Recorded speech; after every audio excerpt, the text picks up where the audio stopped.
అందరికీ నమస్తే అండి. ఈరోజు రెసిపీ పకోడీ ఎలా చేయాలో చూద్దాం. ఇలా ట్రై చేయండి, చాలా బాగుంటుంది. 1/4 కిలో ఉల్లిపాయలు ముక్కలుగా కట్ చేసుకొని వేసుకోవాలి. 2 కప్పులు శనగపిండి, కొద్దిగా పచ్చిమిరపకాయలు, తరిగి పెట్టుకున్న కరివేపాకు కొద్దిగా, ధనియాల పొడి కొద్దిగా, గరం మసాలా కొద్దిగా, కొద్దిగా కారం, 1 స్పూను సాల్ట్ వేసుకొని మొత్తం కలుపుకోవాలి.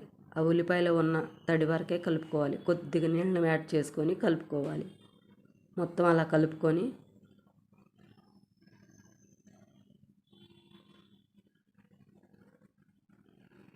అంతా అలా కలుపుకున్న తర్వాత వాము కొద్దిగా వేసుకొని కలుపుకోవాలి.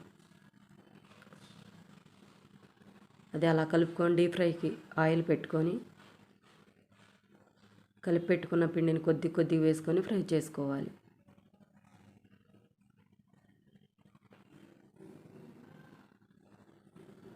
రెండో వైపుకి అలా తిప్పుకొని ఫ్రై చేసుకోవాలి.